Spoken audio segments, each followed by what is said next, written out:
Welcome to the Grappling Grappling Rewind Podcast. Welcome to this week on the Grappling Rewind Podcast. In this week's show, we got a big one. We are going to recap Polaris 17, headlined by Trey Jones versus Davi Ramos. We're going to recap Submission Underground 17, headlined by Mason Fowler versus Gabriel Checo.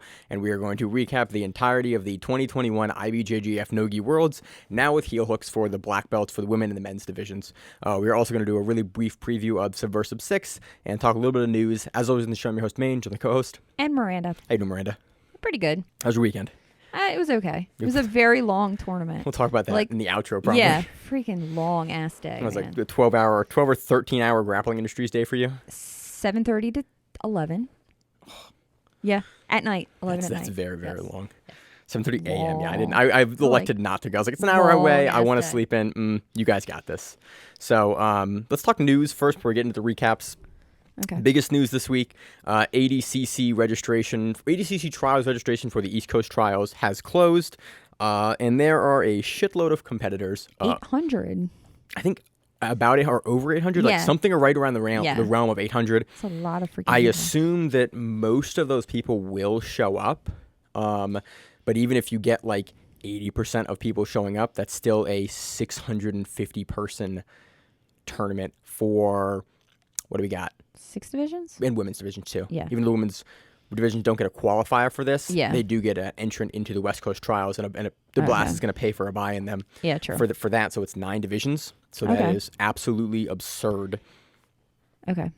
Single I was like, elimination, I said 6, but it's not going to, it's 9. 66, 77, 88, 99, over 99, 60, and 60 for women. Okay. So that's 6. 7. Yeah, 7. What I see? Yeah. 9.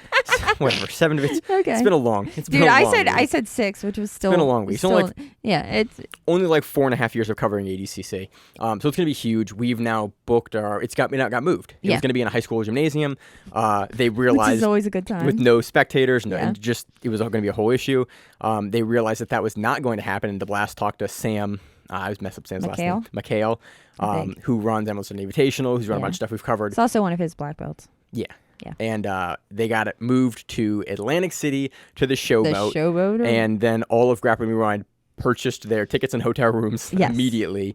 Well, because we don't want to sell out. No, that was a sticker shock. We need to stay there. That way we can drink while we watch the finals. Yeah. And, $500 a room for 3 nights. So it's a casino room, so it's probably going to suck anyway. It'll be fun, though. Yeah. I'm excited for it. We'll do a bunch of podcasts. Probably we'll do a podcast for day 1. Yeah. We'll do a podcast for day 2. Dude, I think I stayed at the Showboat a long time ago to go see Marilyn Manson. Did you in really? Atlantic City, yeah. Oh, I saw him at House Blues. I've been to House Atlantic Blues City doesn't exist anymore. One time, and it was fun for a weekend. It's dirty. Yeah. I'm going to say it straight up. So it's it'll be dirty city. And it's not good dirty. It's like dirty. Atlantic City. Not to shit on Atlantic City, but they know what it is. Yeah. So yeah, we're all booked for that. We're ready for trials. I'm curious to see when we get a list of who's at trials, because an 800-person list is going to be just wild. I can't wait to see. They're going to use the same track wrestling probably that they did for European Flow trials. Arena probably. Or Flow, whatever that is. Yeah. But isn't it track? It's the wrestling thing that they use for like seeded tournaments or stuff like that. Flow Arena is what they call it. It's awesome, but Mo is talking about basically bracketing a 200-person division, where literally you're going to have a round and you're going to have people fighting in the round of 254, which is just wild. They said there's going to be a grand total of 5 mats going at the same time. Yeah. Sorry. Which is not a lot of mats. Not a lot of mats. But it's single elimination. They're like 10 by 10, so they're kind of They're large. big mats. Yeah, they're big mats. It'll be a great event. I am giddy. Again, I wouldn't spend $500 to go. It's going to be a fun time. It wasn't awesome. And Atlantic City brings a little more like chaos to it. Yeah, a little bit more. Bit more fun. A lot of more. A lot of more chaos. It'll be fun. So it should be a great event. Other than that, really just kind of, that's a month away at this point. And we're gearing up. We have some folks we know competing, and we're gearing up to sort of start coverage for the first ADCC trials. Yeah. I'm amped to do it. And then what else in news? Oh yeah, other news this week. We got a full lineup for the Grapplefest 10 card happening next month. It's going to be headlined by Dante Leon versus Oliver Taza, Cade Rotolo versus Keith Krikorian, Ty Rotolo versus Nick Ronan, and Mateus Sainziak versus Pierre-Olivier Leclerc. I butchered Mateus. Sainziak? I don't know. No, it's trials winner it's for ADCC. Sinski. It's Szynski. Szynski. Mateus Szynski. Yeah. So that should be a fun card. The other Mateus. Yeah, the other Mateus. So that should The be Polish Mateus. the Polish Mateus. Yeah. So that should be a great card. I can't wait to cover that. It's been a while since we've covered a Grapplefest, but they are back on, and that is November 20th. So other than In that, the United Kingdom. That's a UK card. So other than that, not a whole lot of other news. Do you got any other news? I don't think so. All right, let's move into... I'll probably think about it as we're moving on. So if I randomly bring us back, then I think of something. I don't think anything else exciting happened. Not that I can think of. ADCC Yeah. and all the movement Moving of was a ADCC big was the thing. biggest kind of Well, news, I because think. initially they had said no spectators, which created a lot of problems for a lot of Yeah, people. because initially people had kind of anticipated to go and spectate because there were spectator tickets listed on the event. So, but hopefully that gets taken care of. Spectators now, like it's in a venue, they can support it. You know, the showboat in Atlantic City is... You're bringing a ton of money into the It should be awesome. So I'm excited for it. Let's move into the recap of Polaris 17. Okay. Let's kick it off with the main event. Craig Jones taking on Davi Ramos, defeats him via unanimous decision with a headbutt and a kick in the face at one point. The kick in the face was ridiculous. So I saw the screenshots of the... So yeah. If you didn't see the match, it was not my favorite match of Craig Jones, but the big thing was at one point in the match, Craig Jones has Davi Ramos' foot, and Davi Ramos is standing. Craig Jones is like in a seated guard, and he lifts Davi Ramos' foot up, and Davi Ramos there's a whole scramble. Just straight up kicks him in the face to break the grip. And it was, I have never seen someone do that. They said, so if you listen to the commentary, which sort of kind of made sense, they said that if you think about it, Davi's been training a lot of MMA recently. I mean, he's in the UFC right now. Yeah, I mean, you can't kick somebody straight in the face from when they're seated in MMA, but they're never going to be seated in it.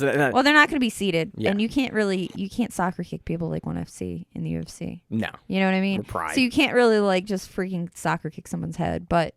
They were trying to say that was the reason why he was so like, but I think he just didn't give a shit. I mean, I think he just didn't give a shit. It's kind of obvious. Because after he kicked him in the face, Craig Jones like freaking turned it up for a second, scrambled the shit out of him. Yeah. Because it was like, oh, fucker, you're gonna kick me in the face. I'm gonna go after you. Yeah, Craig got it. You tell Craig was upset, and definitely in the post-fight interview, Craig was upset. But that was also after the whole them going out of bounds. Yeah, so let's talk about that as well, because that was other. Again, it was very much like a Craig Jones match when someone's not overextending themselves versus Craig Jones. Davi played it smart, played on the outside, Davi tried the passing one position. Yeah, he tried the one like tornado armbar or whatever they call the jumping armbar. The jumping armbar that he did at ADCC versus Lepre back in 2015 for the finals there. Yeah. But yeah, Craig deals with it, and Davi also did a thing where he tried to jump over the guard again, like he did versus the Dante Leon match. Yeah. And Craig, much like Dante in that match, was almost able to get his back there. Yeah. They roll out of bounds, and Craig, in the process of them being off the mat, out of bounds, has both of Ramos's legs and is sort of lifting him up like he would start to do like a throw by pass or something like that. Like a double underpass. Yeah, but he's at the feet itself. Yeah. He's not like low on it. He's at the feet where you would either drop under or just throw by. Yeah. And then there is a discussion that happens. And Davi is, it's funny because at one point Craig Jones points up at the camera and points up at the screen and says, "Look, you're on your back." And Davi will not agree that he was ever really on his back. And it was fun so I love rules and I love dumb like rules interpretations. Yeah. And this wasn't a dumb rules interpretation. This is technically how this is supposed to go. Yeah. They were off the mat during a transition. Davi is flat on his back, controlled by Craig with the feet, after they have gone off the mat and after the referee has attempted to stop it. It's in the transition. They kind of finished the transition in that place. Referee has technically already stopped it, and it occurred off of the mat. Yeah. Polaris is an ADCC. Stuff off the mat, like things leave the mat, it stops. Yeah. Like it doesn't matter. ADCC, and one of the reasons I love ADCC, is it continues off the mat until the ref decides to stop it. Polaris is not like that. And so once the ref stops it or you go off the mat, it's dead, whatever, and you have to restart the position. So Davi is going, look, I was not on my back. I don't care that when I left the mat. I don't care that, but that's what happened when I was stopped. Yeah, that's not what was happening. Yeah. So they kind of they argue for a while about this, and eventually, Oliver Geddes, who's the referee for Polaris and a really good referee, goes, okay, both on your feet, and then everyone goes, wait, why? And the rule typically is if the competitors cannot agree on a position that the match was stopped in, then it goes to the feet. And it's a rule I've never really, I think only ever one time I've seen it exploited, and I can't offhand even remember when that was.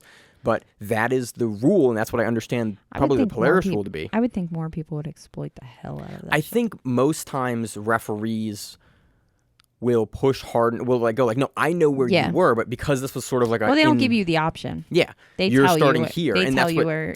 Initially they do, and Davi goes, no, that's not. Yeah. When Davi's again a veteran, he's been at the highest levels for a decade Yeah. now. He knows, he knows what he needs to do here, and he went, look, I didn't stop here. I'm not going to accept this position that I don't think I should be in, that I don't want to be in. And it would have been a crap-ass position. Yeah, because Jones is a bigger guy, is a great passer when, he gets a chance to show and it off. His strength isn't on his back. And he also... And we know that.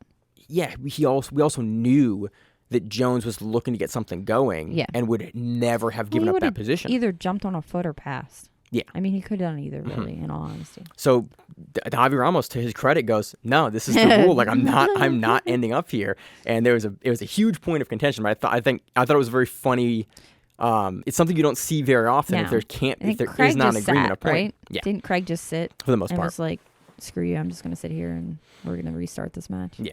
And then he pulls again. And overall, it was, for the most part, it was Davi looking to pass and Craig looking to kind of do what Craig does, but never being able to get any. Davi was really never able to get any passing going. The biggest moment of the match was when Craig capitalized on Ramos trying to jump over him. Yeah. Kind of in the exact same way that Dante capitalized on it in the fight to win match. And so it was interesting to see that 2 matches in a row now that has worked against Davi, his willingness to jump over people and start to get something going. And then you could see that Jones definitely got mad after the... She got kicked in the... Well, he got headbutted too. He got... And then...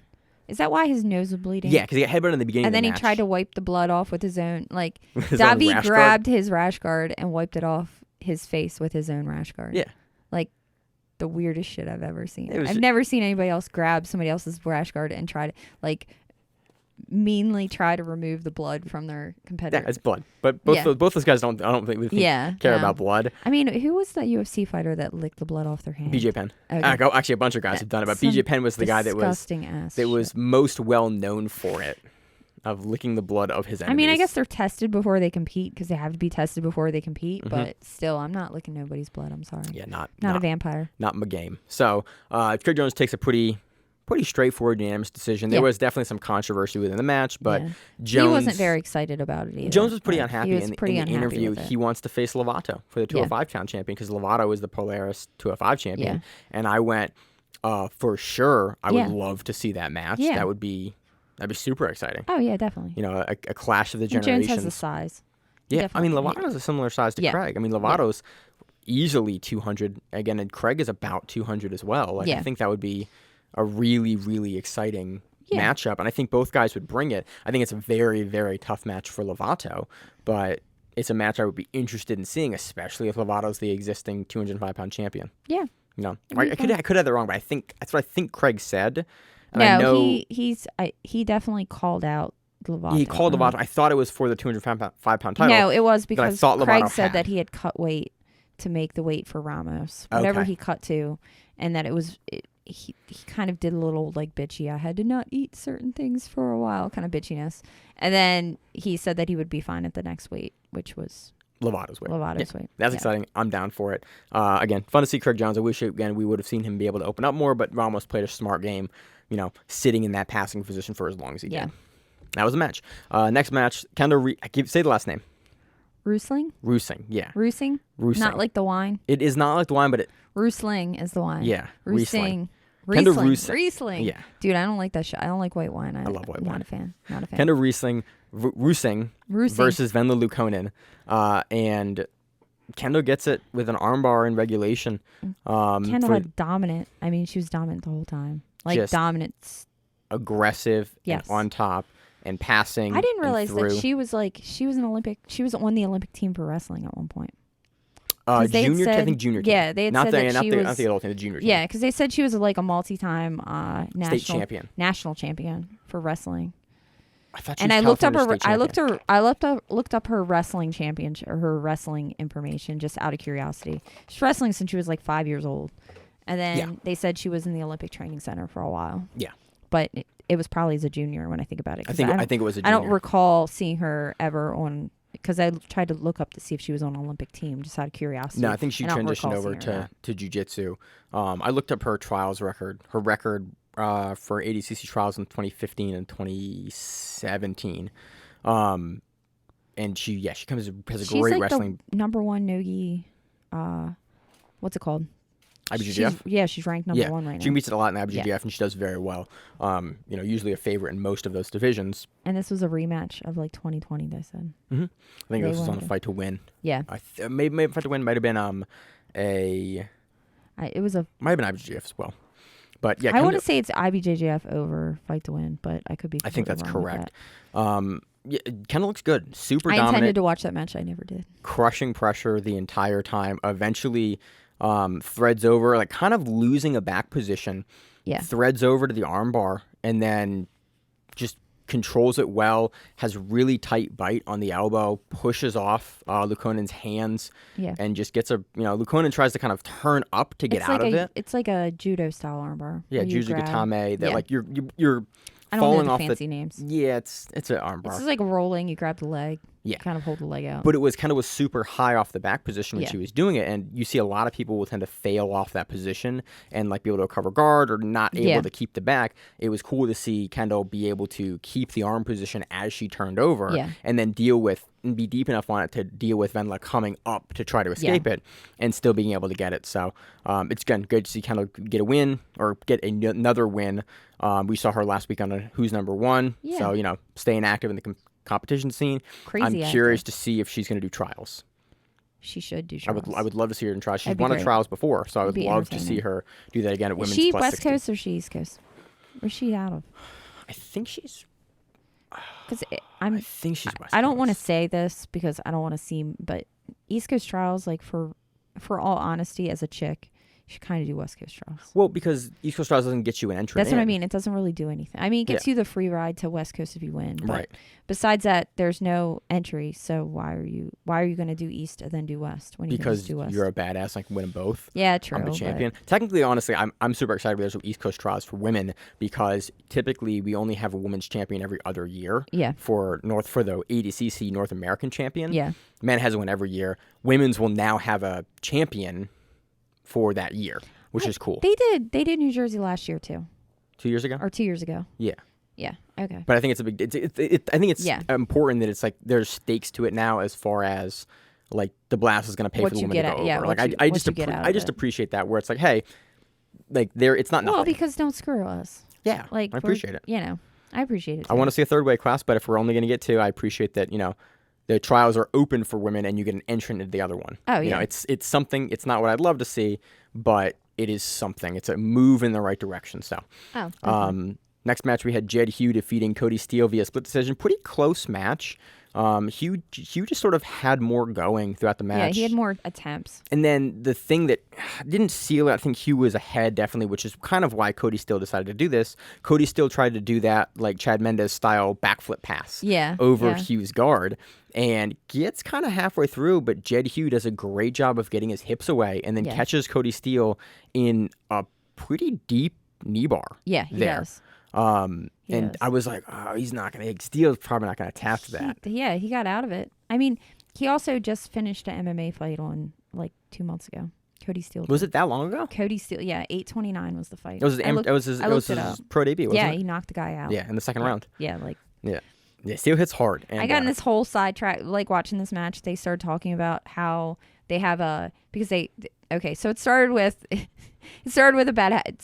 with them both taking their shirts off, and then them making comments about Cody Steele and what Cody Steele looks like, and then it went to that he does Olympic lifting, and that's why he looks that way, and who is his lifting coach, and I went on this weird tangent of why I didn't get all the matches watched that I should have, of like Olympic lifters and how he is the same Olympic lifting coach as Cody or as Tackett does. Yeah. And, They both have the same and they coach. all have the same coaches. Yes. And they all because they're train all with the representing same Fight people. Factory. And they all have pretty nice bodies. Yeah, they all work do it out the really same. hard and are like super jacked and like professional athletes at a young age. Yeah. So enough about whatever tangent Miranda just brought us down. Hugh has a really deep knee bar. So Cody Steele does a really good job of like staying patient in that, and he threads his hand into the top side of Jed Hugh's knee and opens the pinch on the knees. And it's something that you see a lot of people do to kind of buy themselves time in that knee bar and start to work to pull the leg out. Yeah, Like if I you normally try to adjust the feet, not the knees. Yeah, but I just find that when you see people address the knees, it stops the pinch from happening. It allows That's you to true. it is a less comfortable defense, but I find it to be a better defense. Like you're not like it. Your first initial reaction is like, I'm gonna fight the hands, I'm gonna fight the feet, but really you should be fighting the knee. And so Steele immediately starts fighting the knee, turns down his leg, eventually gets out. But Hugh's able to. I think that definitely was a strong case at the end of the match. It was very prevalent in the judge's mind. Hugh wins a split decision over Steele there. Any other matches you want to talk about on this card? I went Sisinski versus Younger. The other Mateusz Sisinski versus Ellis Younger. The Polish Mateusz. The Polish Mateusz, because I can't pronounce his last name. Okay. I didn't know who this dude was. Very good grappler. Won trials. Came in second place in trials via Taza. Yeah, and he went against Taza, and then I wound up rewatching his Taza match, which Taza wins by a advantage in overtime. Yeah, this was ADCC trials, European trials. And like 2 weeks ago. Yes. Okay. And the Polish Mateusz, whatever. I'm gonna mess up everything. Mateusz is known for his what's it called? Leg locks? Yeah, like straight ankle. Yeah, straight ankle lock. Straight ankle. But he likes ankle the same straight ankle I like, which is you De La Hiva hook the outside. Your outside leg's De La Hiva. Your other one you thread through the hip. That way you can do IBJJF legal as long as you fall left. Yeah, fall as long right, as you fall, it's not. as long as you fall on the outside of the leg. As long as you fall on the outside, you're good. But I find that it holds the leg a lot easier because the other way, when you just put your foot on their hip, all they have to do is pass your foot, or they just lift their knee up out of it, and this actually blocks. Yeah, it's a really strong leg lock. For this match, he's able to get a heel hook like pretty quick into the match, like 3 minutes, something like that, into the match versus Younger. And he gets the same straight ankle, and then he just puts both of his feet over and just freaking puts his into a body into it. So it was great. Love to see him get. So if you go back win. to Oliver Taza versus the Polish Mateusz, definitely he wants a rematch with Oliver Taza, which I think would be great. Next match we had Tara Kopstock defeating Fred Greenlee via unanimous decision, and just toe holds. Lots of toe holds. Lots of toe holds. It was fun. Or attempted toe holds. It was a fun match. I think the commentary was really great on highlighting like the accolades of both guys, and this is when I really appreciate guys like Josh Palmer on commentary because they bring a whole depth of like information. Oh yeah, they give you all kinds of which is why I went on these random side travels of the Taza match, of a strength and conditioning coach, of all kinds of crazy. They really do a great job of like rounding out and giving you context for the grapplers, and that's just. And then when action starts, they turn back into it. So it's not kind of like when they overshoot and they try to give you too much. And Palmer's one of the best at that, and I just always appreciate hearing him on the mic. Next match, we had Camille Wilk defeating Robert Deagle via unanimous decision. Really just Wilk, pushing pressure on Deagle. Deagle played mostly butterfly the entirety of the time there. And backwards. Yeah, and like really, Wilk got backed up a lot. Wilk just continued to put the pressure on. Wilk has two, I wouldn't say deep leg lock attempts, but like one of them was like an ankle lock to the side where he clearly had him a couple times. And then Deagle, has good defense there and doesn't get tapped, but Wilk takes a pretty clean decision over Deagle to a little bit, I think, both of their frustrations. It was a very tentative match, I think, on both accounts. Yeah. But that rounds Deagle out. was moving backwards a lot too. Yeah. And the thing I didn't realize this until I started watching this was, first of all, the matches used to be 15 minutes. They moved them to 10. I think it's great. And which is great because then you don't get as much. I just think stallers. like most matches 15 minutes, and we talk about this for Who's Number One, and we've talked about this repeatedly over the years. Most matches are not going to be Husmar Palhares versus Gary Tonin where they use that whole time. Most matches guys can't keep that level of activity. The thing that confused me, and maybe you can explain this, if you had a 10-minute match and it's put into 3 periods, where the fuck does the extra minute go? 3.5 minutes. The last minute's where you win. Yeah. So I'm not exactly sure either. But you just judge the match on 3 parts. The first part, second part, third, 3.5 minutes, 3.5 minutes. That's a whole different format for me to try to like wrap my head around. I like that judging style. I think it's good. I do appreciate how Polaris judges it. Yeah. But overall I think the changing of the match time was good. I appreciated that. Yeah. I just think that 10 minutes is great for super fights. But even going a little bit lower and smaller and like shorter amounts of time, Yeah. I think generally keeps the 6 action to 8 moving. is normally my. Yeah. Yeah. I just think you about- guys can like really push hard for 7 minutes. Yeah. And so something around there is, I find at least with aggressive stalling penalties, and Polaris has pretty good stalling penalties, it gives guys a good level of action that they can maintain throughout the match where there's not that feeling out period for the first 2 minutes. Yeah. So that does it for Polaris. Very fun event. Happy to see Polaris back. Can't wait to see Craig versus Lovato if that match gets made, but I would love to see it. And I want to see the Polish dude beat the crap out of Oliver Taza. Be great. Moving on. If you're listening, Oliver, I'm sorry, Oliver. I'm not trying to talk shit about you. I love watching Taza. We're going to see Taza soon on Grapplefest. He is fun. Now moving on to SUG, we're just going to cover the main event for this one. Mason Fowler defeats Gabriel Checo via rear naked choke in overtime. It's like the second level of overtime. Yeah, the second level of overtime for EBI. Yeah. Mason Fowler, puts a lot of pressure into Gabriel Checo on the fence. It was a lot of fence wrestling. It was. There was a snap down at one point, and then Mason goes towards the back, starts to get the back of Checo. Yeah, Checo kept on putting his head down. So Fowler kept on like hanging on his head. So he kind of stood up. And that's sort of what Fowler will do in SUG if you give him the neck. He'll push you into the fence. Yeah. And then he'll kind of keep you into the fence. Oh, and also if you're hanging on somebody's head, they're going to stand up. They're going to start to stand up more straight, and then Fowler's just going to try to take you down against the fence at some point. And that's pretty much what Fowler's game plan. I think it's the 9th defense for SUG. Yeah. Something like that. It's something crazy. It's a high number. I think it's 9. And then moves into over. Again, the 5 minutes isn't long enough for anyone to really work too much. So it gets down. There's a minute and a half, 2 minutes on the ground where Fowler's sort of taking the back. And Checo's defending. Yeah. They move into overtime. It goes back. And then in the second one, Fowler's able to get another jaw crush crank over the top. I can't imagine how strong Fowler is because he consistently gets that on high-level guys. Yeah. So I can't imagine what that feels like. Horrible things. I bet it does. Horrible things. But yeah, Fowler retains. I don't have a ton left in that match. Nah, the that's 5 about minutes in the cage is short. Yeah. I would like to see that. We've talked about it for a long time. It's frustratingly short, especially when you have guys like Fowler and Checo. Like, I would love to see give them more time to work, like 6-7 minutes. I mean, that makes a big difference. Had that match went longer. Checo won the initial to go first in overtime, and whatever it's called when he doesn't do it. When he says the other guy can go first. Oh, he elected to give the other guy first. He elected to give the other guy first, which I thought was really weird too. You have the option to rebuttal then. Yeah. I'm not sure. There's a whole thought process on either side of to overtime. I don't really care for overtime. I think it's weird. I think it was great for its time back in like 2015. And I think it's better for longer matches. If you have like a 10-minute match and then you have overtime, maybe. I don't know. I don't want to see. I'm not a big fan of ever seeing someone start in a position that they didn't get during a match. Okay. And it's just like, because it's all of a sudden we're playing a different game now. We're one step away. Well, away. because some people do win in overtime. Yeah. And they didn't win. Like, they lose the entire match and they win in overtime because they're faster at executing an armbar from some weird-ass position We're or something. one step away from just starting in the rear naked choke and having that bad. It's like kind of, to me, it's kind of the same battle.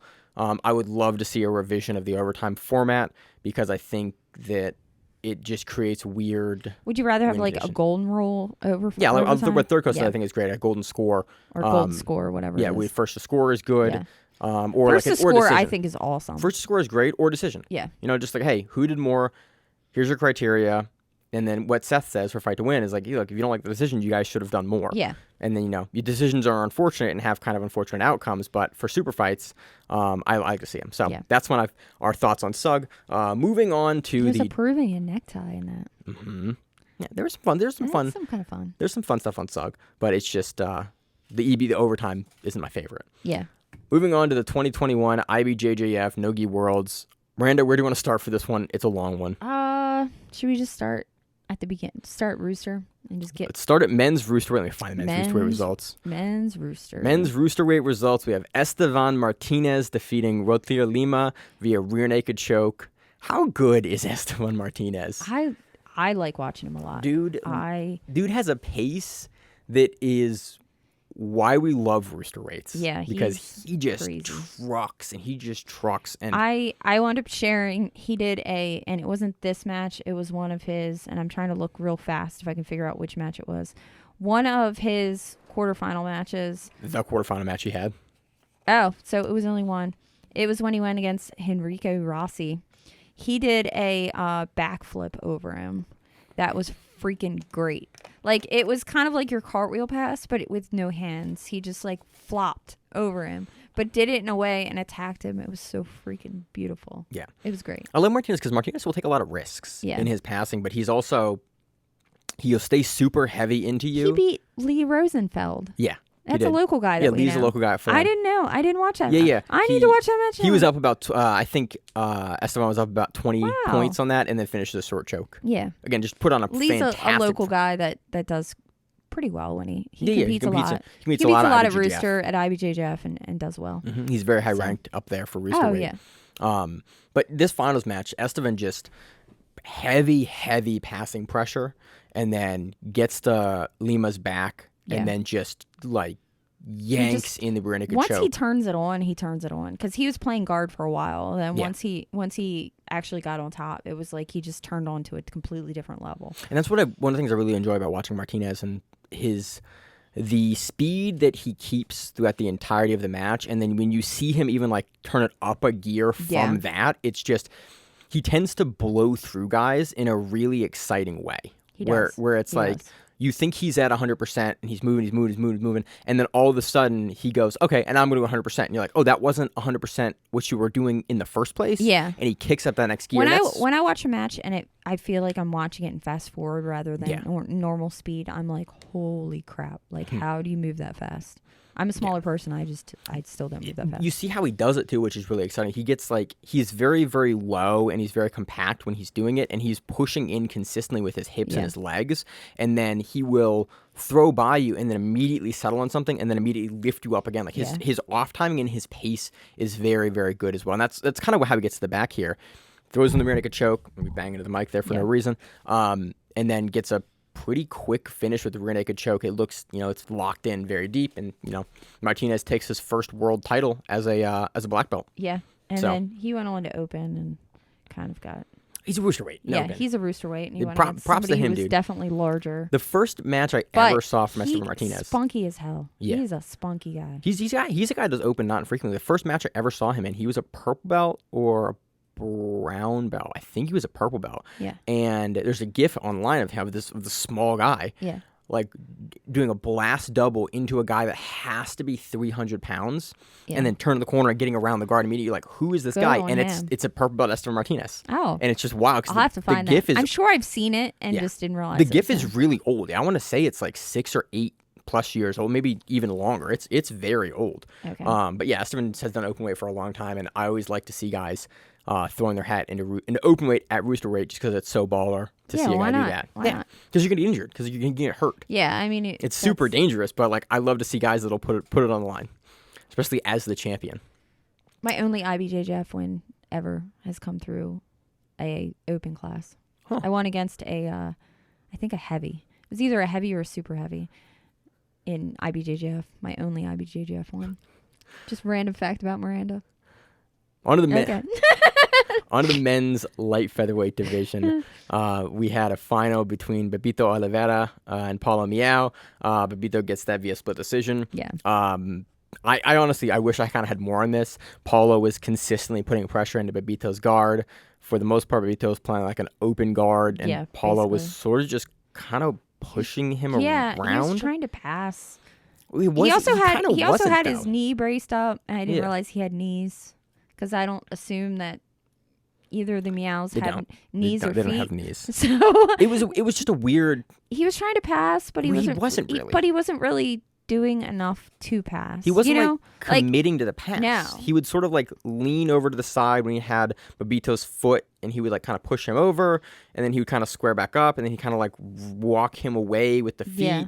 And then he would like lean into it, and then he would sort of disengage. And we've watched Bebito compete before, and he has a very dominant game from guard. He can grab, but he's also beatable from that position. Yeah, we've seen him we've drop watched matches before. We watched Gianni beat him up from that position. I mean, he beat Gianni in the semifinals by advantages. You know, they get another close match. Yeah. But it was just a weird match from Paulo to see him approach it in that way, and it's not a way I've seen Paulo approach matches like that since like even his ADCC match at under 66 or 2 matches.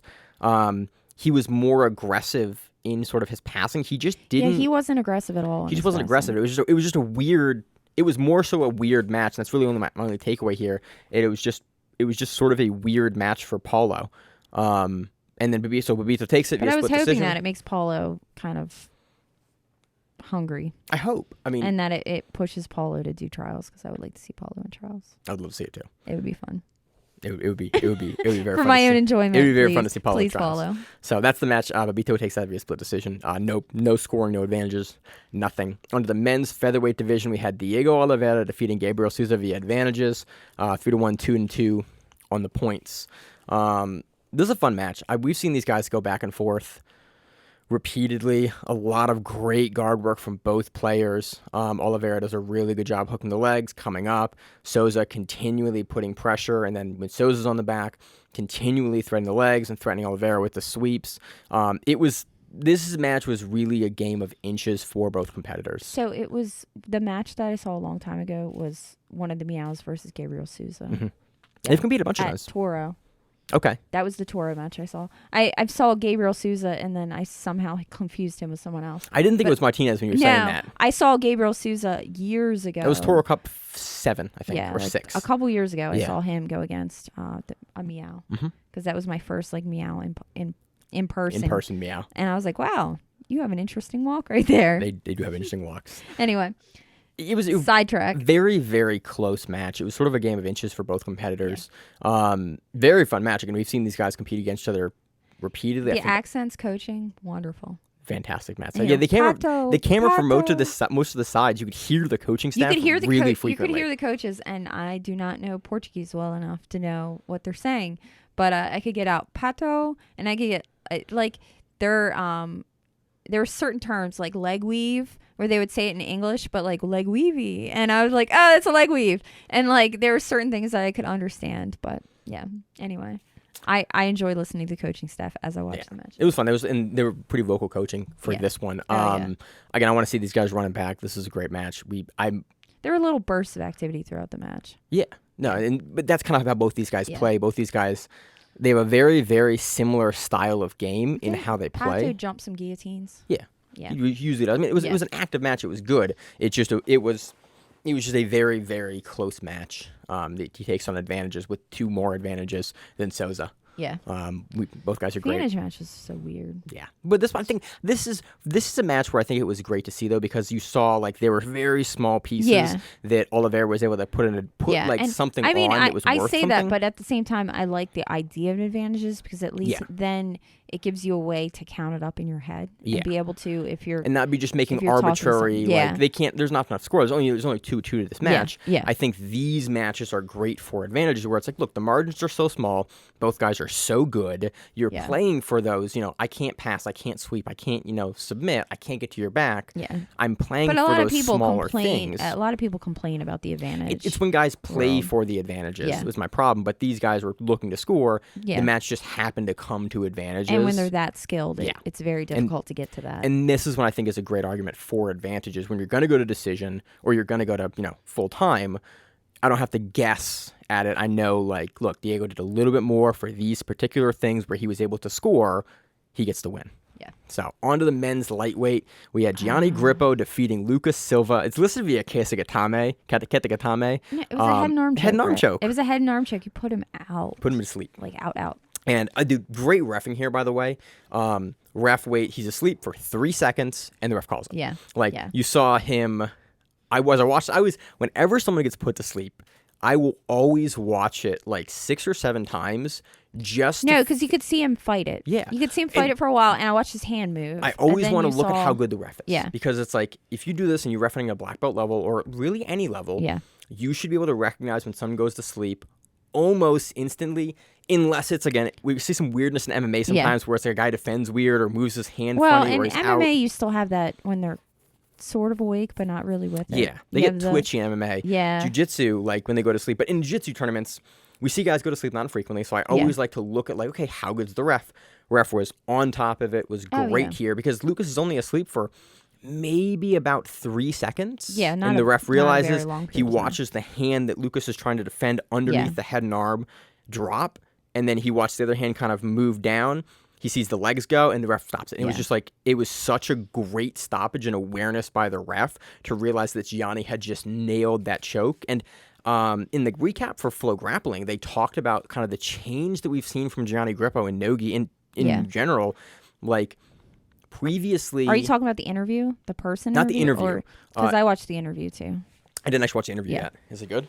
It's mostly Grippo just talking about how he wanted to display his pressure passing and head and arm choke, and that's what he did. Nice. And that he was happy about that. That he's. I mean, he has 2. He put out DeAndre quote Carver unquote with that. corn team, which is the Meows and him. Yeah. And and their Stingray little, and all those guys. Yeah, and that little group that, he's been doing a lot with them, and that he's been able to execute what he came to do, and that he's going to do the trials.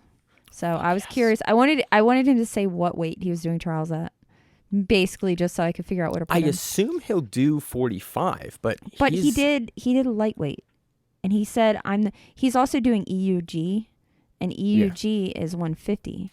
So like why? And EUG is like 1023, I want to say. So that's 2 weeks. That's 2 weeks after trials, or 3 weeks after trials almost. Yeah. So I was like trying to figure out, like, timing wise, if he would cut or not, because he's that weird like middleweight class where he it's is. like He's like a 150. He's So, 155 like, really, but he can go all the way to 45. But I think it's a huge cut. But and Emerald he did, but Emerald it was day before weigh-ins, which made sense. Was that 45 or 55? That was 55. 40. That was 45. That was a 45 tournament because he was a big ass 45er. That was featherweight, not lightweight. No, that was featherweight because they were all smaller. Krikorian and was it Krikorian? Krikorian was in there. Was it 55? I think. I don't know. 55. I think because our friend Ellis was in it, like, and a lot of these he guys was a 55er. The thing is, a lot of these guys. So my assumption was that it was a 45 tournament, and now I'm going to Google this as we like are doing this at the same time. A lot of the guys we saw at the Emerald City are guys that we see anywhere from 35 to up. 70 even sometimes, and not 70, probably like 55ers. But like again, I don't think Krikorian nowadays is going to 45, but again, Krikorian had a lot of his career, and Kennedy had a lot of his career, and Gianni had a lot of his career at 45. Yeah. But again, they're a little older now. We're seeing guys cut less weight or really just be more comfortable going up in weight class in jiu-jitsu and like maintaining being at that weight class in jiu-jitsu. So I'm curious. I can't believe, like, I don't remember what weight that was at. But I'm looking. Do you have it or no? 145. Oh, okay. 10K 145. It was 145. I know it was 145 Okay. because I was like, he's not characteristically that small, and he looked huge compared to the rest of them. Yeah, he looked big. Again. So yeah. And that was just for my own brain. I wanted to know what division. Well, now I'm curious if he's going to be 45 or 70 for ADCC. That's what I mean. 66 or 77. Yeah. Neither would surprise me. And if he did this at light, it makes me almost think that he'll do 170 because he was trying to see how he felt against this size person. Yeah. Because he was, because Nogi is a new thing for him too. I would say like he did ADCC not in 2019. New, but if you listen to his interviews, he talks about how he wants to do more Nogi now. Yeah, and he talked about that at yeah, he did said it at Emerald City Open. He said the same thing, and so there's also there's a big difference competing in gi and no-gi with size. Yeah. Because I went up weight classes in gi, and you get thrown around because somebody can grab a hold of your gi and just chuck you at that point. Yeah. So at no-gi, you have a little bit less that. The gripping isn't as relevant. The wrestling you have to deal with, but there's less people hold on to you with the weight class. So I'm curious to see how that works. Again, dude, they talked about it in the post-fight. Gianni would previously probably have been happy to ride at a points victory and look super dominant versus Lucas Silva. Yeah. passings on display here, getting points, just looking good on top, and eventually able to do like a nice slide by guard pass to get the head and arm. I thought he was going to try for the head and arm while he was still in. I did too. Like I thought he was like, is he going to try to do this? It was like a leg drag kind of half guard thingy. I thought he was going to do it from there, and I was like, dude, you're ballsy as hell. Because I knew it happened because I heard about it, and I definitely watched this match, not live. So I heard about it, and I was like, dude, is he going to get it from like half guard? Like, this is something you're not really supposed to do. Like, you're supposed to pass and then get it. Like, if this guy's baller, if he just goes after it. But he just goes after it, and he doesn't finish it until he passes. Then he passes and turns to the corner. And when he turns the corner, it's kind of blowing. Yeah, it's very, very, very quick. But again, I'm super happy with the development we've seen in Grippo's game. Since we've seen him begin competing more in Nogi, like he's just been a pleasure to watch. He's really driving for the finishes. Yeah, he is. In a way that I don't recall him being as aggressive as before. And so it's awesome. Like I'm really enjoying watching What do they Gianni consider a Grippo's name. kataka? Like, why does it say that? Because that's the Japanese name for scarf hold. Katakatame. But he wasn't in scarf. Like it's technically a scarf hold choke is what it is. But really it's a head and arm choke, arm triangle choke. Yeah. But katakatame can mean a lot of things. Like I've seen katakatame chokes like what Dean Lister hit, what Josh Barnett hit Dean Lister with. Okay. And Matamoros was a katakatame choke. Like it was just that it's would like an assassin choke still be considered a kata? Like I guess not. No, because it's called an assassin choke though. Yeah. But like any sort of top position when you're in side control and you have the arm trapped or the head trapped like that can technically be considered a katakatame. But I would consider this a straight up head and arm choke. Using those stupid terms. I say stupid terms because I don't know them. I mean, they also list Botinha as straight ankle lock. So, he got one. Yeah, versus DeAndre Cobre in the quarterfinals as well. So. And, Gianni looked good in this. Yeah. I'm loving seeing the kind of reinvention of Grippo's game in Nogi. Yeah. It's been really a pleasure to watch. Moving on to the middleweights, we have Hugo Marquez defeating Dante Leon via advantages. Very, very close match. Dante was winning this match until, and I couldn't tell exactly why he got the penalty. But he gets a penalty, which then gives an advantage to Hugo. He got the penalty because Dante sat. No. I think he gets the penalty because out of bounds. You think so? The penalty that I'm talking about that I didn't know because there was a couple penalties in the match, but Dante gets a third penalty or a second penalty, which then results in Hugo getting an advantage. Okay. As a result, which brings it from 2-2 to 2-3. Okay. And I couldn't tell if Dante got an advantage because they were scoring off the mat really weird in this tournament. And then Are you I was super confident until you got not confident. I think you're getting this one confused with middle heavy, which is Unity versus that's the 2-3 penalty guy. This message Jefferson. Yeah. That's the one where there's like a freaking shitload of penalties. Yeah. This one is just advantages, right? Yeah, but there's Am I like getting them all confused? No, in my head? The results here are listed funny. So you're correct. There's also next match has a bunch of penalties as well. But this match, Dante talks to the ref as he's coming back into the mat after they go off the mat in a takedown exchange. Maybe I got confused myself in this because my notes. I remember watching this match and trying to figure out why the hell Dante lost. Yeah. I was like, Dante shouldn't have lost. No, because he's winning. And then so he either talks to the ref, which can give you a penalty. Because you can't talk to the ref. Or there is you should know better by not talking to the ref. It's just like one of those things where it's like you should be able to talk to the ref. Like you should be able to say something to the ref. He's saying something to the ref to clarify is like not this level of disrespect to give you a penalty. Like, again, you can't chirp at your ref. It depends what ref you have. But that's my point. Yeah. Like, reffing is notoriously somewhat inconsistent here and there. Yeah. So, it's a weird rule. I understand the nature of the rule, but he either gets a penalty for that, or there's an exchange in which, like, they were scoring fleeing the mat weird and giving advantages or giving points or giving DQs this whole weekend. You're supposed to get a point for fleeing, right? 2 points. 2 points for fleeing. It wasn't a flea. It was like there was a bunch of weirdness that happens, and there's inconsistencies or there's weird consistency with how they're scoring. Yeah, and then Dante had sat at some point, but then he got back up. Yeah, and then he was shooting and getting stuffed, and there's a lot of back and forth on the front headlocks. Yeah. I thought Dante was clearly in the driver's seat for most of the match, but he gets that penalty, which gives then an advantage to Hugo Marquez, and then it goes from being tied with Dante basically scoring or being even on points or on advantages, but having the initiative and probably clearly taking a decision. Yeah, I clearly lost all that or didn't pay attention to all of that. To Hugo getting the advantage there and then taking the match. Yeah. It was just unfortunate to see because I think, it would have been Dante's second title in a row for Nogi. Yeah.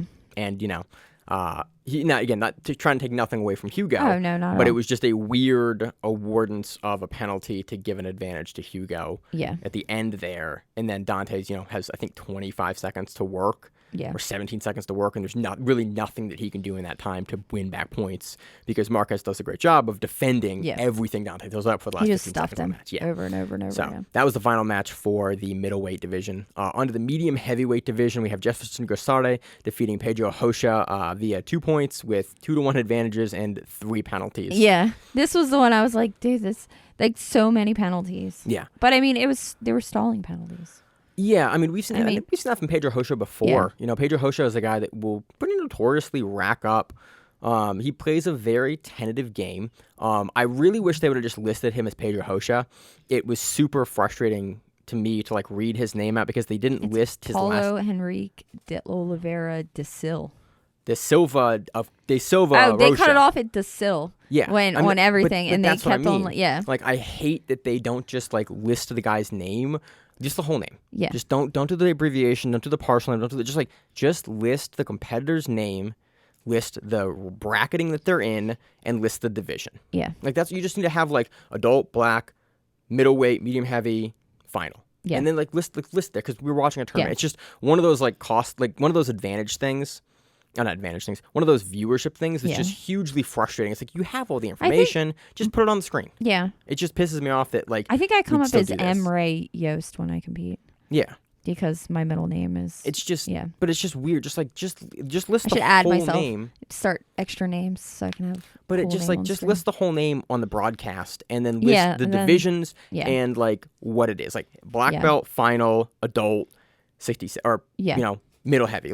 Just list it all there because they have the real estate to do it. Yeah. I just get super annoyed when they abbreviate the names because Pedro, it was that's Pedro Rocha.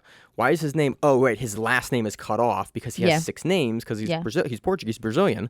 And so I was watching that and trying to figure out is that Pedro Rocha? No, there were certain matches where I did the same exact and thing. it's just frustrating. And I wound up watching them. I'm like, no, that's what's it called? That's him. And we do it every time. It's just Yeah. in 2021, it's just it's an aspect of frustration that we shouldn't be having, and it just Yeah. annoys me. Polaris did a great job. They have the athlete with their picture up with their whole name. Yeah. And it's it's what K1 does as well. Kickboxing promotions do and Muay Thai promotions do. Just little teeny graphic of the grappler and their name. Yeah. And they were done. It's easy to do. And I don't want photos for IBJJF. I think it'd be too much to ask. But Yeah. just give me the full name and the divisions. Yeah. That is the bare minimum of what you need to display for graphics for matches, especially in a tournament with this many matches when it's hard to keep everything straight. Yeah. This match just particularly frustrated me for that reason. Jefferson Gossard takes it. It was a very tentative match from both guys. Yeah. Lots of penalties, lots of pushing. Good headlock. Jefferson really never wanted to engage Pedro in his guillotine in the No. headlock, so he never put No. his head where Pedro, kind of makes his But he hay. was dominant too. I mean, he had dominant performance from the Yeah. bottom.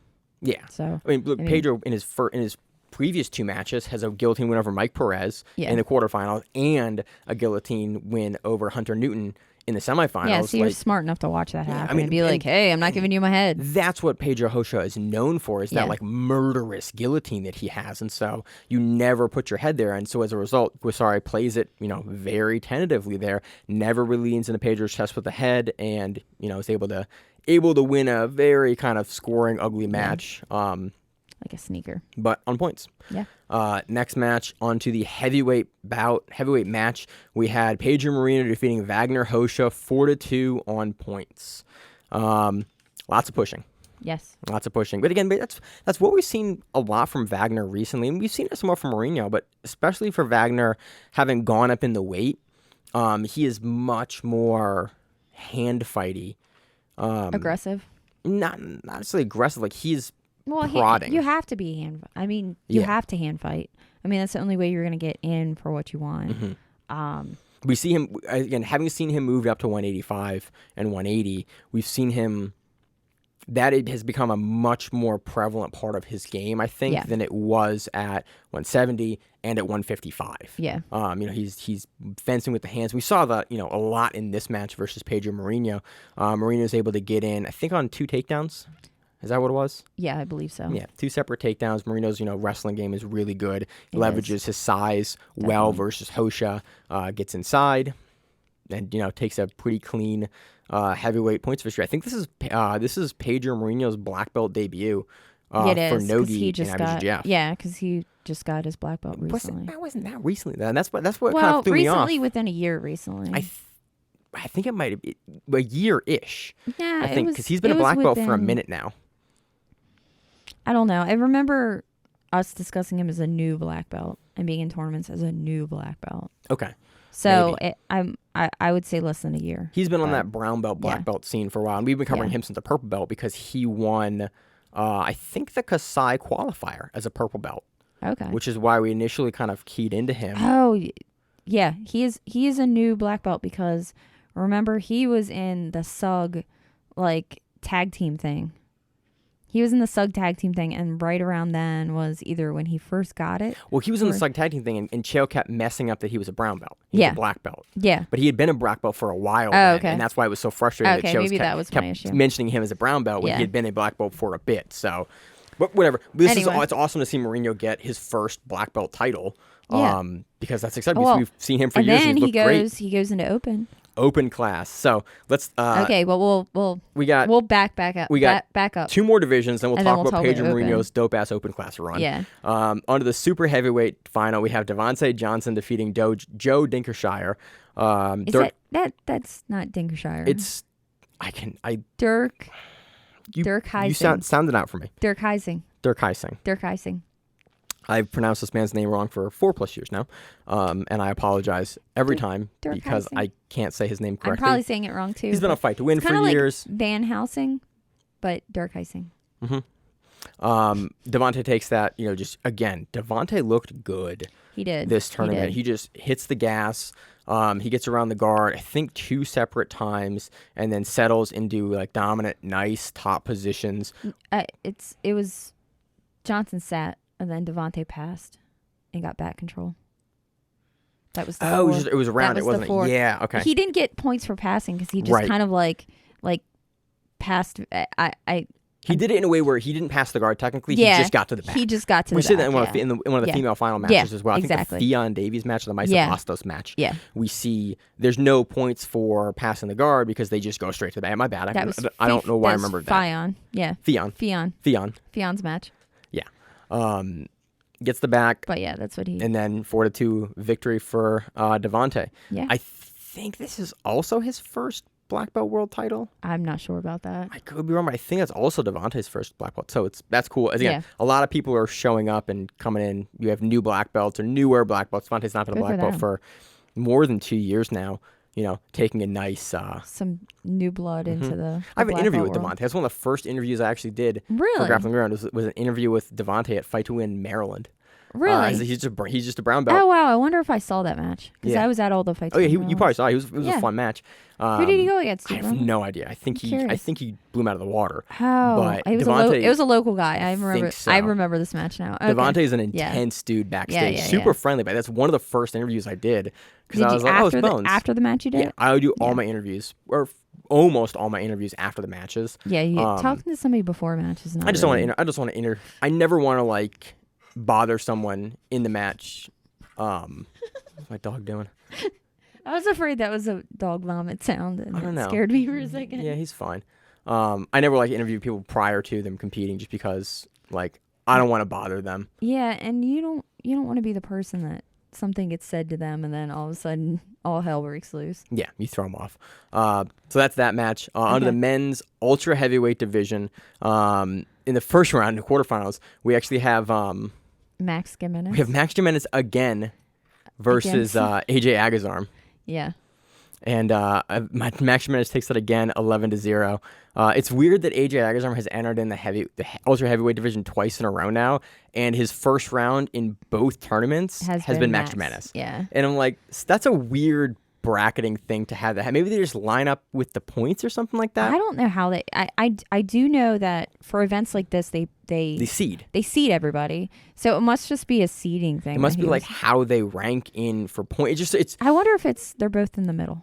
I don't know. You but know it's what like I mean? I'd assume Max would be at the top end of that ranking, and AJ is not a frequent competitor anymore for Yeah. IBJJF. So it's just like a strange. It's just weird that 2 in a row, Max has gotten AJ first round, but AJ actually had a dropout in his first round. So again, that's not the final match. No. It was just something that I found very interesting twice in a row for And Aggers Max Arms is a entrance.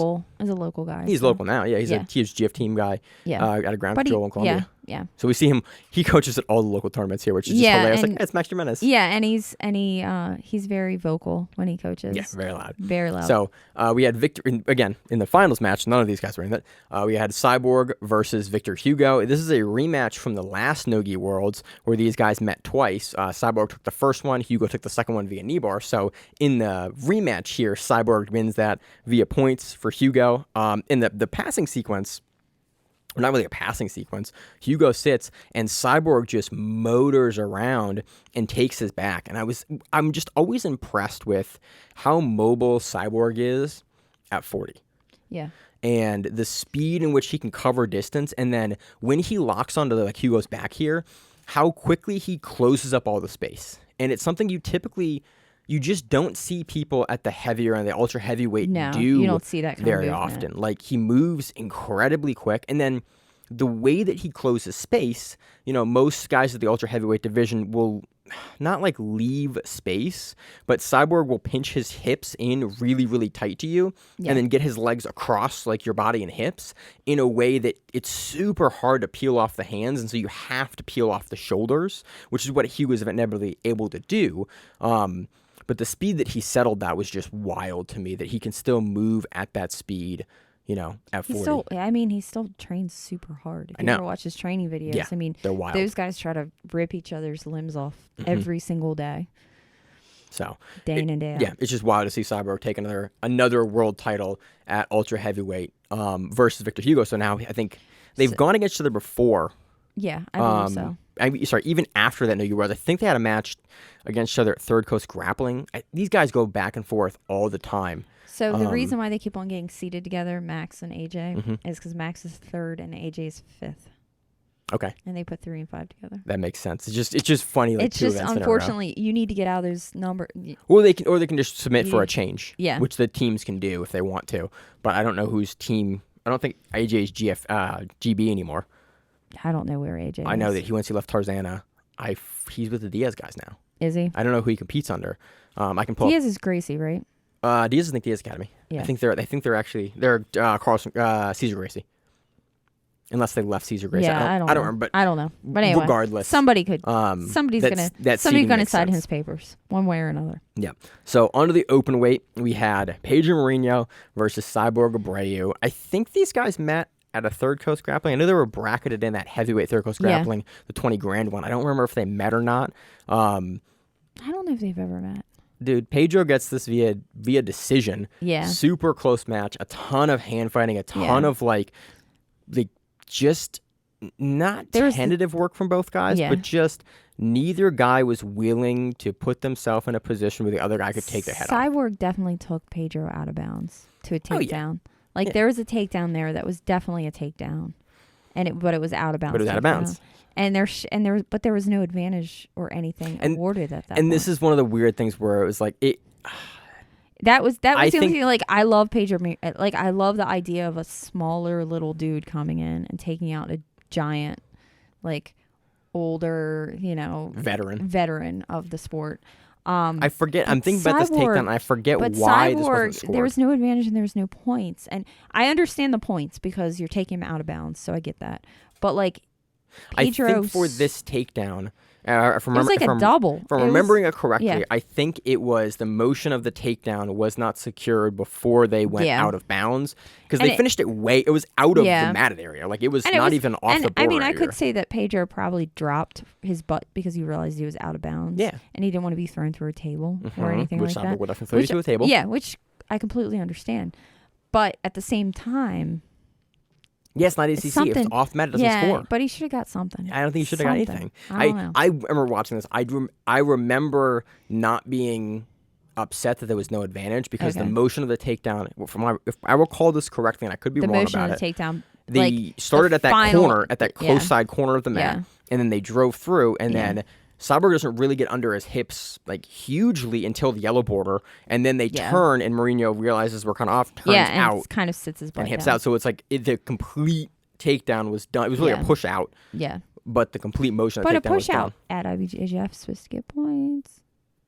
Does it now? Yeah. I don't think so. Push out, I think it's points. No, we've argued it should get points. I thought a push out because I thought a push out got at least In wrestling. Not IBJJF. No, I thought IBJJF it got Was this points. the change they made? Yeah, I thought it was a change like either this year or last year. It would have been this year. That they said that a push out got points. Huh. Because people kept on trying to No, we were leave talking about bounds. it. Yeah, we were talking about it that essentially it regarded and it was a push out getting points of control. But this, I remember watching this and going, yep, this is how this should be scored. But I see your argument for, like, look, he's driving through the takedown regardless of. Yeah.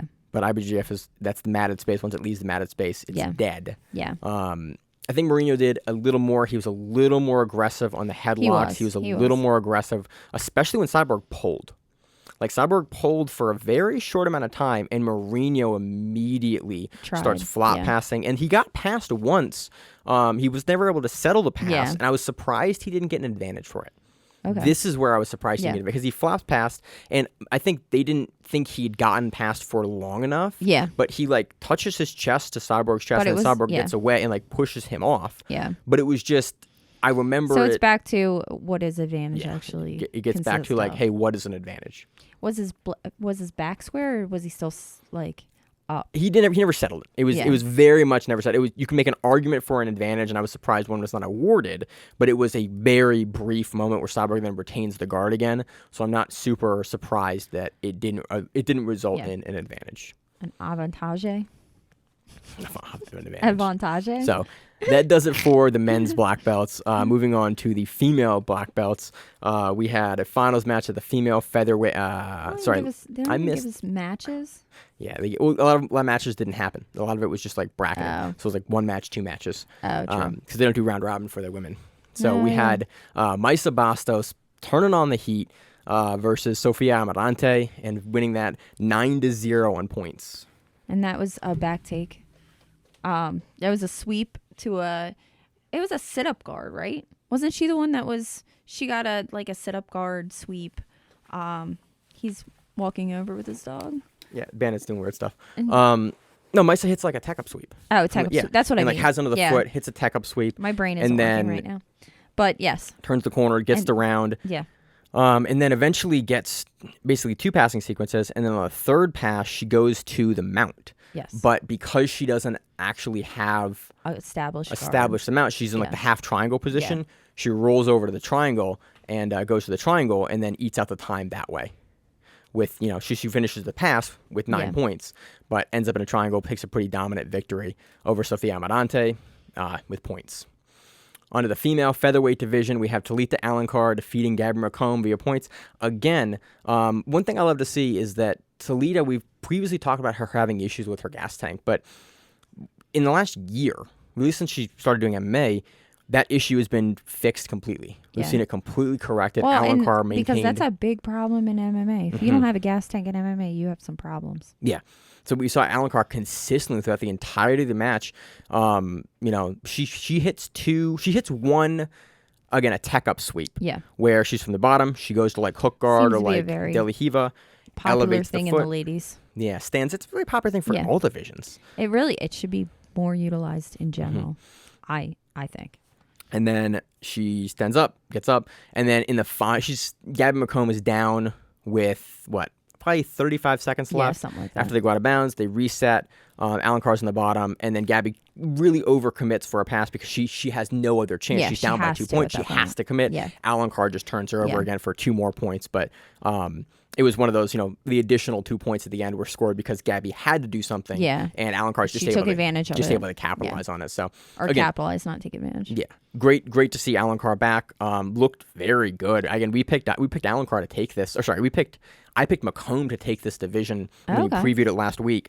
So it's awesome to see, Alencar proved me wrong. Hit some great technique. Just looked aggressive, super aggressive throughout the entirety of the match event. And what's good to see is that her MMA, like she hadn't progressed to. Some people when they start doing MMA, their definitely just kind of falters. atrophies. Yeah. Yeah, so it's awesome. It starts to falter. It's awesome to see that Alan Carr, can do both.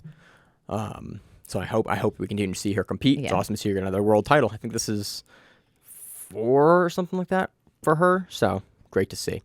On to the female lightweight division, we have Fionn Davies defeating Hannah Sharp via points. I think this was 6 points. They don't have it listed here for the points. I forget. I didn't write it down. Do you know offhand? I didn't write it down either. Fionn looks dominant. Yeah. The entirety of the match. Well, there was I have to think about this. There was a pass. She took. I remember her taking mount, and I remember her taking her back at one point.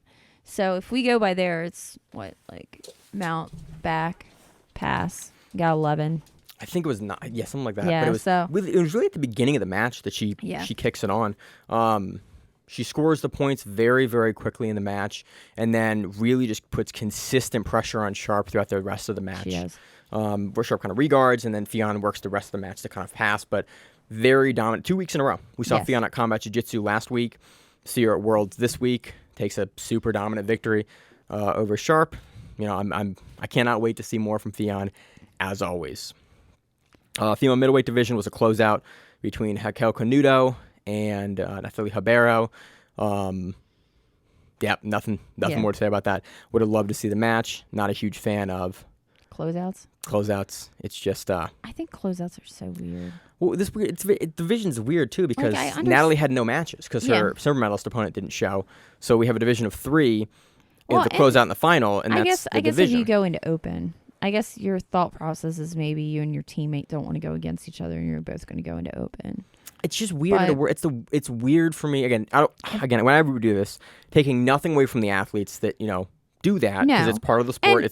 And some it could also be some teams that's what they agree to. It's just weird to me at a world title level that you're essentially I don't do closeouts. you're giving your. I'm going to have a professional wrestling match with my teammates if we are in finals together. Just fight. We're going to go balls to the wall. Just fight. Throw each other through tables.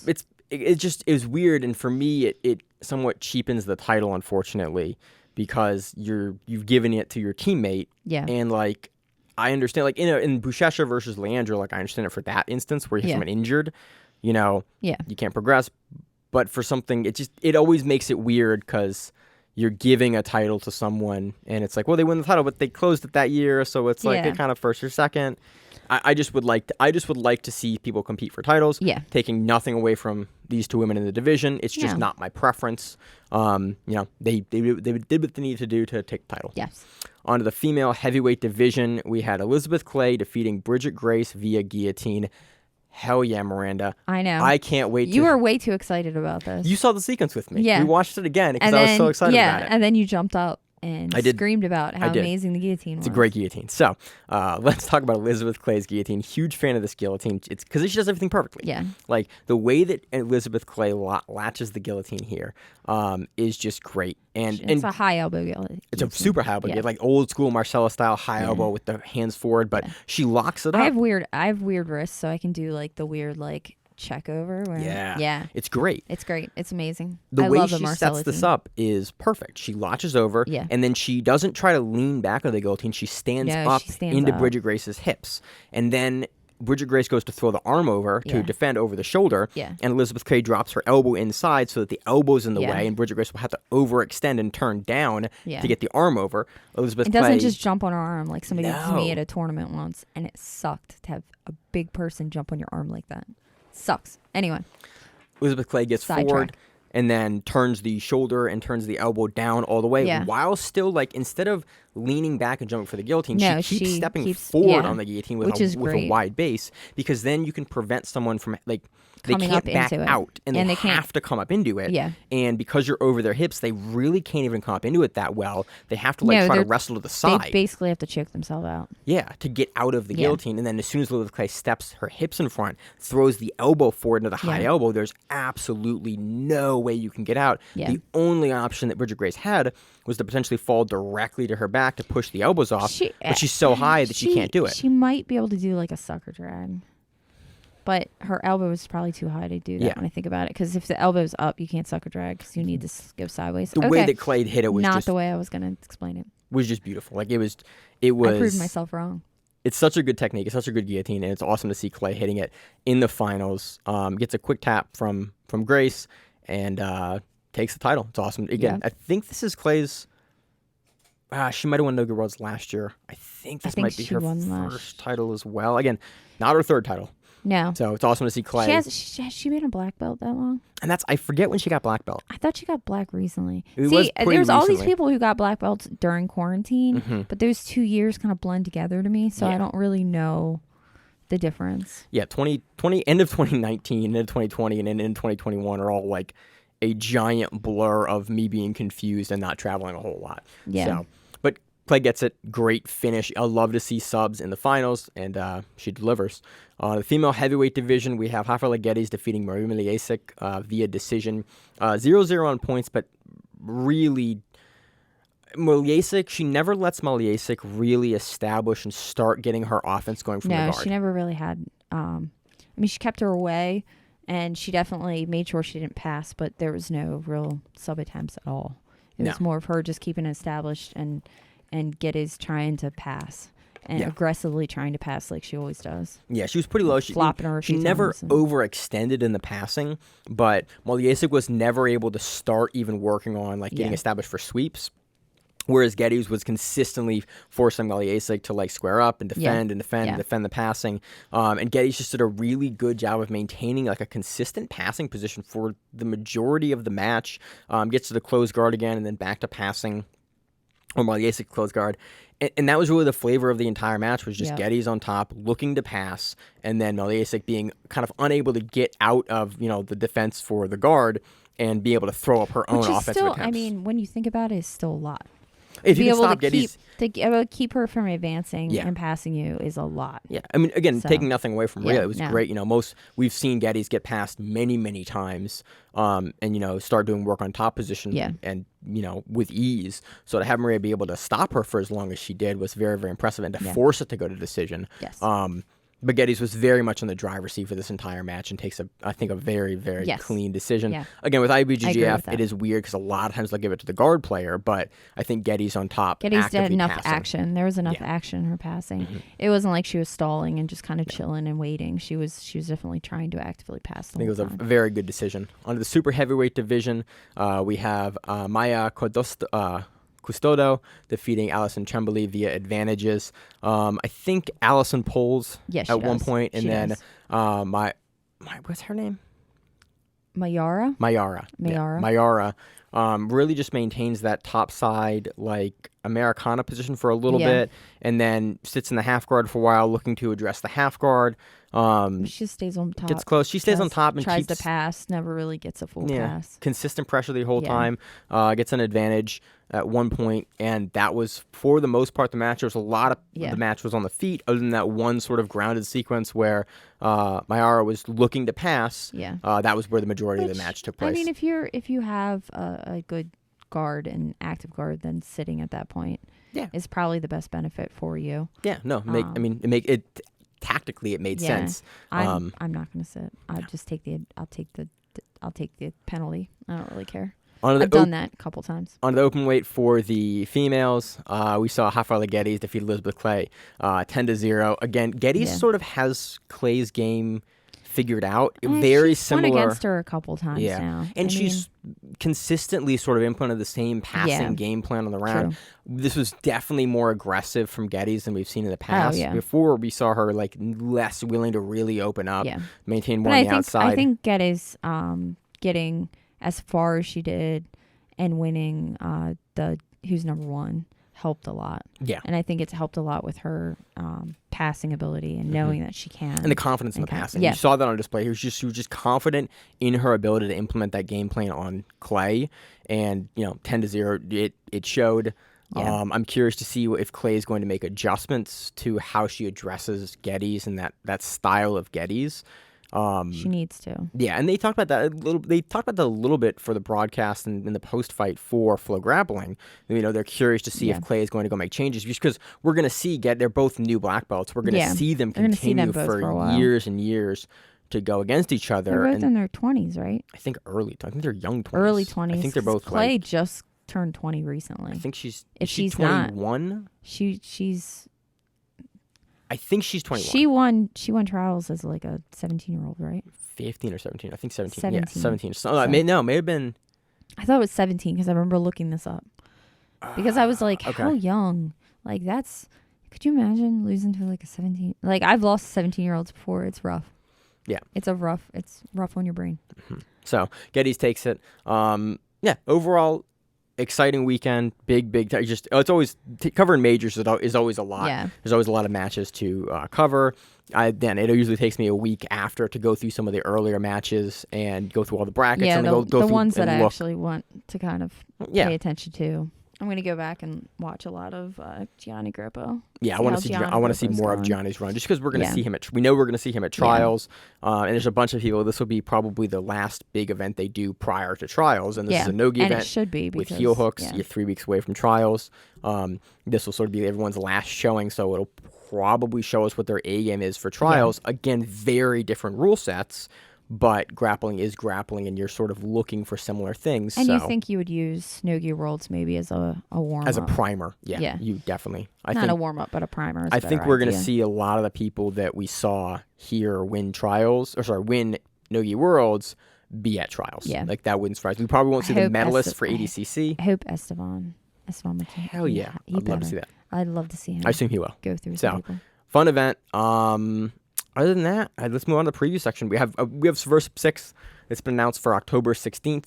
That I have no names or teams announced for that. I think they usually come out on Thursday or Friday. Yeah, I didn't see any of that either. Usually we get it like 1 or 2 days before. Well, and there always seems to be one team that goes together at the last minute. Yeah. That kind of like, let's see who wants to go. We're going to do a mismatch team at the end, which usually is a couple of fun. them. I'm not sure if this is a 16-person or an 8. If this is a 16-team division or if this is an 8-team division or this is team versus team. Again, Subversiv. We've covered every single Subversiv. They're always fun events. They're always wild events. There's usually differences in belts. So we see like blue belts and black belts and brown belts. I've had some friends in the Philly one. Yeah. They're awesome. I mean, I love the Subversiv style because you get a bunch of matches. I mean, I'm not sure if it's gi or no-gi. I assume it's no-gi, but I don't know yet. Yeah. You get a bunch of matches that you would never see in any other event. That's true. And I really love that we see a lot of rematches and we see a lot of, things to come. There have been plenty of Subversiv matches that we've seen that have been like, oh yeah, their first match was at Subversiv. And it's a better setup than maybe some of the other promotions that have done weird like 5-on-5. Yeah. Kind of. I really appreciate how Subversiv does it. I like to do it like a super fight where it's the best of your team. Yeah. I like the quintet style as well, but I think it's much harder to put together a good quintet team than it is a Subversiv team. Or if you have a really good quintet team and your first person's a freaking killer. Gordon Ryan. Yeah, then the rest of your team Craig Jones sits there and just kind of chills. Yeah. It can get weird, but I think the Subversiv. I mean, it's kind of awesome if your first guy just murks everybody. It's cool, but I just like this where it's like, cool, you have get Hulk, a lot of action, Hulk's probably not going to lose, so you're relying on the other members of the Atos team to put up, or like the Unity team that shows up, or we've seen a collection of the 10th Planet teams that shows up. Yeah, and when you looked at the points after No-Gi Worlds, it's striking for me to see Unity have as many points as they have because they were one gym. Mm-hmm. And the other, it's like Atos. I think they have an affiliate now. Like Bones has a gym now. There's a couple other Unity gyms now. Well, it's still. A couple of their affiliates that under Unity. Like a few. Yeah. As opposed to Atos. Yeah. Who's countrywide and some larger countrywide that have huge amounts of competitors and have Unity almost close to them. Yeah. With a smaller amount of competitors. It's great. It proves they're killers. Like if you see a Unity person in your bracket, shit's going to get real really quickly. It is. So, yeah, fun. One day I'll get there. I haven't gotten there yet. It kind of scares me a little bit. Fun. It kind of freaks me out. It's fun to compete against them. I don't know about that. I've heard horror stories about their pro practice. It's fun. No. So. I don't know. That's all we got for previews. Again, I can't wait for Subversiv 6. It'll be super fun to cover next week. Always a wild event. That's in a month, though. Oh, that's in a month? Yeah, okay. I just want to preview that in the news section because we just got the full team event, the full matchups for that. Oh, yeah, we talked about that, didn't we? Yeah. We talked about a lot of shit in the last, we did. Couple hours. So we had about a 2-hour pre-show where we were talking about ADCC. Yeah, we were talking about a little bit of everything. It was fun. I mean, this is That's one of the reasons I love doing this show every week. Is like I just get to bullshit with my friends about like jujitsu and about like all the and random game hey, plans. I watched everything this weekend. You did too. Let's talk about everything. Yeah. And it's like, that's well, because normally it's just me spout. Like right. before I came here, it was literally me spouting out on Instagram and Instagram stories about random shit and whoever would listen. Yeah. Like, hey, did you see this match? It was freaking awesome. And I would go off on everybody at Open Mat, like just randomly. And now that's what I would do. And then I just started a podcast because I was like, well, let's just do it every week. We can do this and now we can enjoy and talk about it and like, talk to other folks about how much we enjoyed the matches of the weekend and, cover the pro scene. It's fun. So, you had a big weekend this weekend. Yeah. 12 hours. So you got there at 7:30. So I got there. It was Grappling Industries, Maryland. Yep. I got there at 7:30 in the morning because I had a 9 a.m. absolute no-gi match. And then my second division didn't start till 6 p.m., which was they did a weird thing master where division. They did the absolute They do absolute first, and then they do kids. They do kids no-gi, kids gi. They do all kids. No, they do gi. They do the opposite. They do all, yeah. But they do gi first, and they do no-gi after gi. I like that, actually. You like that? I like doing no-gi last because no-gi you can just like go all out. I like no-gi. Yeah, I mean, like, gi is like I gotta be thoughtful and like when I grips. first started jiu-jitsu, I liked gi a lot more than like no-gi. Now I've kind of abandoned the gi unless I have to put it on, and I put it on like a couple times a month just because I know I have to. I train both. I do a lot. I probably train more gi, but I'm way more comfortable and way better in no-gi. Yeah.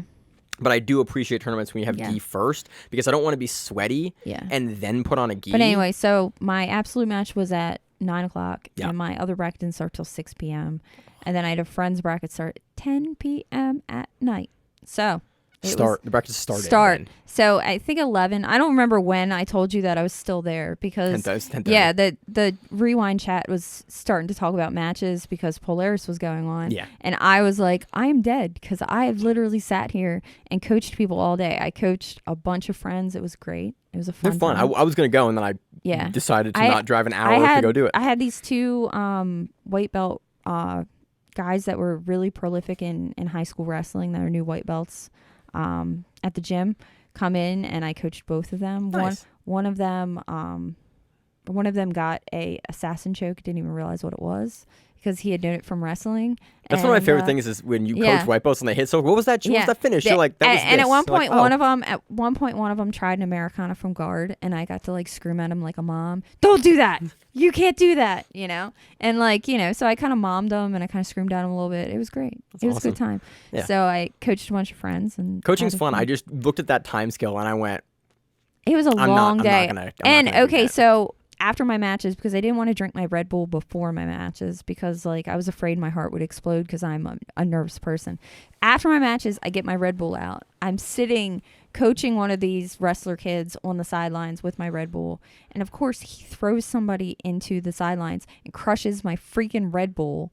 And it crushes and I get none of it. I literally got 2 sips out of it and that was it. That was supposed to like... Give me the power for you had the rest. A great day of coaching. It was a fun day. I had a good day, but it was awesome. It was a long ass day. And then I went to Renfest.